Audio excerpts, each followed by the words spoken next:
Hello mga kakasina! Ako po ulit, si Ate Angel ng Kasina ni Angel, and for today's video, tuturuan ko po ulit kayo ng another dessert recipe na baka hindi mo pa nagagawa o nasusubukan sa iyong kusina, kaya't panoorin ang buong video dahil madali lang po ito. So una, meron po tayo ditong medium size of lianeras.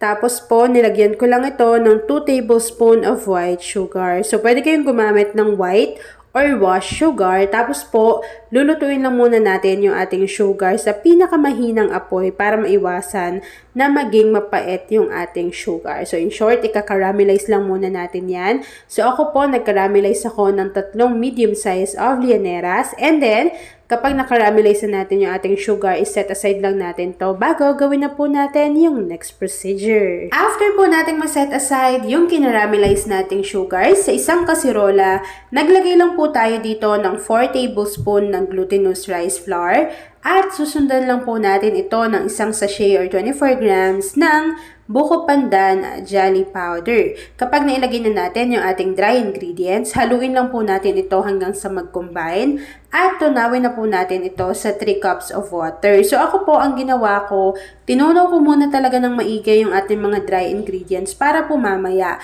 ay hindi siya mamumuo lang doon sa bottom ng ating pan. So kapag natunaw na yung ating dry ingredients gamit yung ating water, maglalagay na rin po tayo dito ng isang lata or 360 ml ng evaporated milk.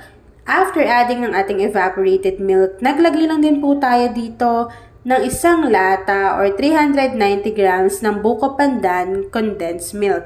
So, kung wala naman pong mabibili ang buko pandan condensed milk sa inyong lugar, pwede tayong gumamit dito ng regular condensed milk at maglagay na lang ng buko pandan essence. After adding ng ating mga ingredients dito sa ating kasirola, hahaluin lang po natin ito ng maigi, and then pwede na po nating buksan yung ating apoy sa ating kalan over medium to low heat, and then continuous po natin tong hahaluin hanggang sa makuha natin yung tamang consistency. Tapos mga kakusina, siguraduhin ninyo nahahaluin nyo to ng hahaluin para po hindi mahilaw yung glutinous rice flour na inilagay natin. So, naglagay tayo nun para maging soft talaga yung kalalabasan ng ating recipe. And kahit wala na tong itlog, ay soft pa rin siya at masarap. So, lulutuin lang natin to mga kakusina hanggang sa makuha ko yung tamang consistency. And then, after po nun, ipapakita ko na sa inyo kung ano yung natapos nating recipe for today.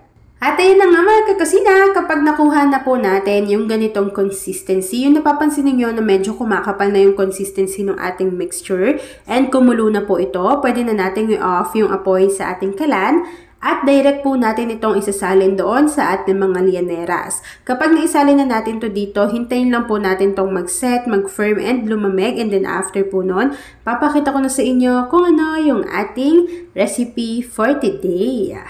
At ayun na nga mga kakusina, kapag nakita nyo po nakusa na siyang na-unmold dito sa ating lianeras, pwede na po natin tong i-transfer sa ating plato. Tapos, pwede na po natin yang i-enjoy. At ayun na nga mga kakusina, tapos na po ang ating creamy buko pandan jelly. Kung nagustuhan mo yung ating video, please like and share this video. At kung hindi ka pa nakakapag-subscribe sa aking YouTube channel na Kusina ni Angel, please click subscribe button, click mo na yung notification bell, click all para lagi kang updated sa bawat ina-upload kong mga videos. And mga kakusina, tignan nyo naman kung gaano ka-creamy yung nagawa nating recipe kahit wala po iyang itlog or all-purpose cream, diba? Yun po yung sekreto na maglalagay ka lang kahit papano ng glutinous rice flour and magiging makinis na po yung inyong recipe. So, yun lang mga kakasina. Thanks for watching and enjoy this video!